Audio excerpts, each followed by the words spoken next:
Pessoal, seguinte, eu vou fazer esse vídeo aqui só para reforçar um pouquinho o conceito de ciclos, tá, que eu tenho e a visão que eu tenho, né, como são desenhados os ciclos, né. Eu já comentei um pouquinho durante essa semana de comparando 2014 com 2019, são duas épocas totalmente diferentes. Uma era tinha um ciclo eleitoral aí que com bastante turbulência, enfim, não vem ao caso, tá? Mas assim, eu gostaria só de mostrar para vocês como eu entendo o mercado e como às vezes um ciclo ele fica um pouquinho mais fácil de ser percebido. Não é sempre, né, que acontece isso, mas alguns casos ele respeita tão bem um Fibonacci, vamos dizer assim, um Fibonacci futuro, do jeito que a gente usa, né, no nosso aí no nosso grupo de WhatsApp, né?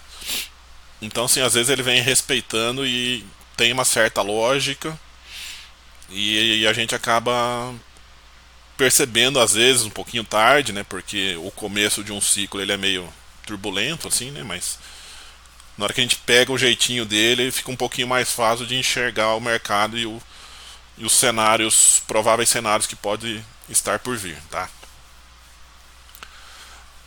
Esse aqui é o cenário que eu falei, 2014, né? Se a gente for pensar, um ponto bastante importante sempre é uma regiãozinha aqui do primeiro fundinho que ele forma.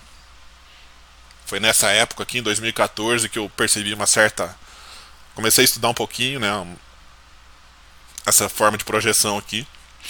Por isso que eu tô lembrando muito, hoje em dia, aqui nessa semana, eu tô lembrando muito desse ciclo 2014, porque foi aonde que eu percebi que havia uma lógica interessante dentro dentro dessa queda que teve aqui em 2014, 2015. Então, assim, voltando, né? Ele geralmente ele forma um fundinho, tem uma certa matemática aqui que ele acabou dando esse fundo aqui. Se vocês lembrarem recentemente também na semana, acho que foi semana passada, se não me engano, a gente falou que poderia ter um fundinho aqui também no 100, no índice futuro, né? Ele fez uma formaçãozinha interna aqui no intraday que jogava para uma projeção no 100. Aí no 100 ele repica e aí forma um pivô diário, né? Então, só para mostrar para vocês alguma similaridade. Enfim, essa semana a gente comentou também que poderia cair mais um pouquinho e vir aí um mega repicão, né? A gente comentou do repique, né? Se for ver, seria essa formação aqui, ó. A gente está em 2014 aqui, para vocês observarem graficamente o comportamento dessa alta aqui. Agora reparem como foi hoje, né? Esses últimos 3 dias nossos aqui, ó. Eu particularmente achei que esse aqui seria o fundinho. Eu particularmente, sinceramente, eu esperava que poderia vir mais um pouquinho aqui embaixo, juntando junto com a MM200 para aí sim vir o repicão, né? Só que acontece, né? Então acabei sendo meio que preciosista aí, só que a gente for ver aqui, dar uma regulada aqui, ó. É meio complicado, né? Às vezes a gente usa a sombra inferior, às vezes é o fechamento, mas enfim, né? Aonde eu quero chegar. Bateu no fundo aqui, que é o 23.6, aqui é o Ibovespa, né? Ele dá uma repicada, ele sobe um pouquinho, cai de novo, arma o pivô, volta para a média aqui. Comparem aqui, ó, faz a mesma coisa, bate num fundinho 23, ele sobe, vem aqui no 38.2, repica. Aqui, ó, 38.2, né? Repica. Aonde eu quero chegar é mostrar para vocês, né? Não só comparando 2014, mas também tem o caso da Petrobras, né? Por exemplo, igual aqui, né? Esse aqui é um ciclão do Petrobras também. Fica difícil, como eu disse, fica difícil de achar alguma informação aqui no começo, porque é muito turbulento, né? Mas na hora que ele começa a descer, começa a bater nos pontos, você acaba encaixando um Fibonacci, e aí vai e tinha uma projeção na faixa de R$ 4. Tá? Então também foi um outro ciclo que foi bem legal, bem claro, né? Porque ele mostra os pontos, né? Que vai batendo, vai batendo. Eu lembro até, inclusive, que esse aqui foi um dos melhores trades que eu fiz na minha vida com opções. porque ele vinha em queda forte aqui. Eu lembro desse dia que a Petrobras caiu quase 5%. Eu estava com uma put que eu abri aqui, nessa agulhadinha aqui, né? Abri uma put aqui de Petrobras, e bem nesse ponto aqui tinha uma também, de novo, tinha uma matemática aqui que deu para calcular esse fundo e foi bem certinho aqui. Aí eu acabei virando para cal aqui. Enfim, e era mais ou menos isso que eu estava esperando essa semana, né, na verdade. Só que ele acabou realmente virando já. O mercado acabou virando já um pouquinho antes de pegar onde eu estava esperando que ele pudesse vir, né? Estava esperando que ele culminasse aqui batendo na MM200, né, do Ibovespa. Enfim, o índice futuro ele está um pouquinho mais interessante também, né? Se vocês forem observar aqui, olha, ele veio, né? Bateu num ponto aqui que seria o 23,6, caiu, segurou numa outra retração aqui. E aonde eu quero chegar é o seguinte: aonde eu quero chegar é que o mercado, da mesma forma que a gente mostrou que de repente nessas formações aqui ele pudesse vir aqui na faixa de 38 mais ou menos, foi mais ou menos o fundo que ele fez em 2016, Ibovespa, né? Aonde eu quero chegar? Onde eu quero chegar, eu particularmente estou começando a acreditar cada vez mais que o Ibovespa possa vir na faixa de 78. Lógico, 77, 78, mais ou menos, para vocês terem uma noção do que eu espero que venha por aí, né? Então realmente ele está muito similar, né? Os três candles aqui, os três candles aqui. O que pode acontecer para amanhã e para os próximos dias? Formar algo parecido com isso daqui. Formar aqui uma turbulênciazinha aqui em cima. De repente vira uma alta forte amanhã e começar a vir algumas sombras superiores, né? Tipo, lá, tá vendo? Ele vai lá em cima e volta. Até ele vai a um certo ponto, vai até onde aguenta, de repente começa a cair. E aí começando a cair, aí depois volta se vocês forem observar, geralmente, ó, ele bate num fibo e volta para média. Ó. Vendo? Ele bate num fibo, voltou para média. Bate um fibo e assim, fica fazendo um certo movimento de zigue-zague, mas com uma certa lógica, né? E pode acontecer isso daqui para frente com a gente aqui, ó. Aonde eu quero chegar, justamente aqui. De repente, ó, hoje, dia 29/8, o mercado tem muita cara de que vai ficar um pouquinho aqui em cima e vai começar a corrigir. Corrigindo mais ou menos da forma que vem aqui, ó, né? Ficou aqui tentando se segurar nessa faixa de preço. Eu lembro que aqui era outubro de 2014, aqui tinha muita turbulência eleitoral. E acabou vindo caindo aqui, né? Então, aqui, se não me engano, nesse dia aqui, acho que foi segunda-feira, justamente, ó. Segunda-feira foi o dia que a Dilma foi eleita. Aqui, ó. Esse é o candle da eleição. Tá vendo, ó? Ele tava se segurando aqui no fibo. Ó, deixa eu ver aqui, ó. Ele chegou a cair 6%. Bovespa caindo 6% na Dilma, com a Dilma eleita. E voltou aqui, ó, justamente nesse pontinho aqui. Fechou o dia em menos 2,5 e continuou andando. Então, assim, é onde eu quero chegar de novo, né? Só repetindo. Eu acredito bastante que podemos ir realmente na faixa de 78, 79.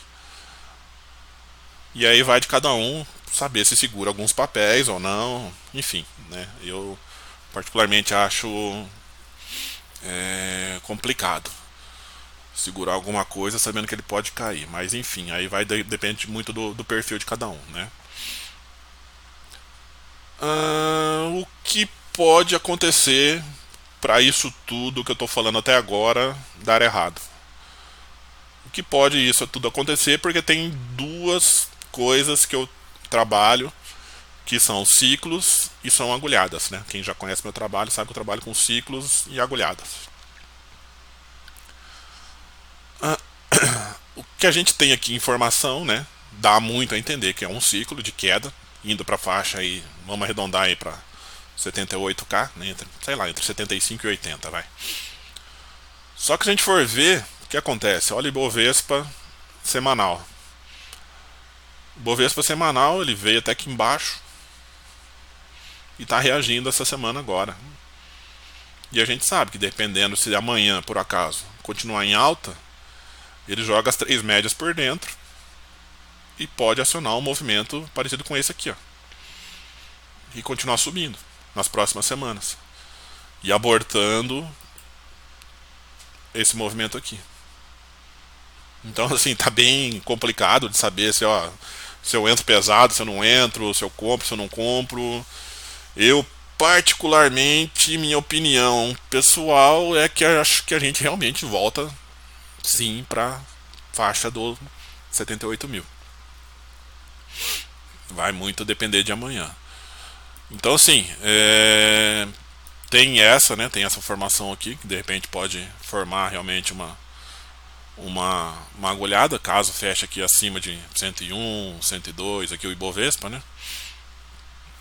Mas enfim, vai ficar meio difícil de interpretar se sair uma agulhada aqui e o que pode acontecer. Mas eu particularmente acho realmente que podemos buscar essa faixa de 78 aqui.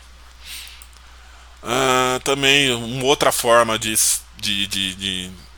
vamos dizer assim, de projeção que eu tenho seria uma coisa um pouco maior, uma projeção macro, né, vamos dizer assim. Se a gente for observar aqui, não descarto, né, a forma que essa alta desde 2016 está acontecendo, né, isso aqui é o gráfico mensal do Ibovespa. Se vocês observarem que ele geralmente ele está respeitando alguns pontos aqui, ó, algumas quedas vem bate no Fibonacci e vai subindo, aqui ele bateu num pontinho que voltou, bateu aqui num outro Fibonacci que voltou, bateu aqui embaixo, subiu e tá andando. Aonde eu quero chegar, pode ser que o Ibovespa vá a 120 mil para aí sim cair de vez, né? Então tem tudo isso. Se a gente for observar, né, o mercado ele vai subindo e descendo, batendo em alguns pontos.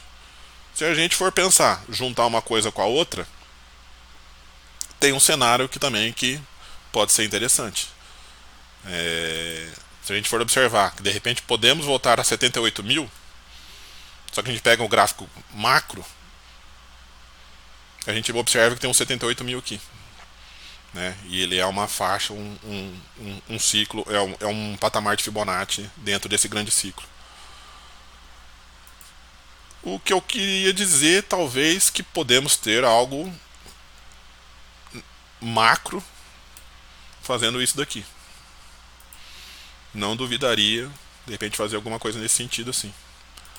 Tá? Então, assim, na dúvida, eu entendo que podemos estar formando uma volta para 78K. Né? Então, aí, que nem eu disse, aí vai de cada um observar o que vai ser feito para os próximos dias. Quem quiser aguardar, a gente aguarda, né, amanhã, né, no nosso grupo aqui, a gente aguarda para ver se de repente vai realmente formar uma agulhada aqui. Até a semana passada a gente comentou na sexta-feira que a forma que o Bovespa tava não tava legal, mas o setor financeiro até que tava, quer ver, ó, IFNC. O gráfico semanal do IFNC, tá vendo? Ele tinha feito uma formação interessante, mais redondinha, né, tipo, do jeito que a gente costuma trabalhar. E aí poderia formar uma agulhada no setor financeiro e o setor financeiro se recuperar. Mas eu particularmente acredito que tem muita similaridade entre essa parte do movimento e essa parte do movimento. Então eu vou realmente trabalhar que aqui nessa faixa de preço foi um topo de um bom trecho, ou seja, amanhã poderemos até dar uma porrada para cima, seguindo a empolgação, né, que teve esses dias aí.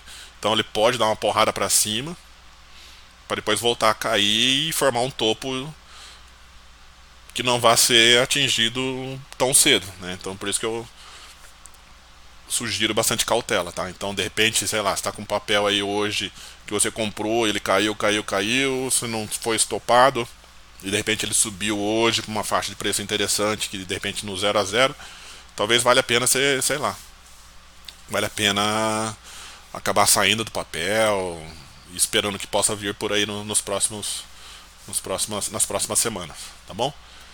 Enfim, é mais ou menos isso que eu queria falar, né? Eu comento, que eu disse no começo, né? Como não tô comparando ano com ano, mas sim ciclo com ciclo, e realmente tem bastante. Eu entendo que tem bastante similaridade aqui, tá?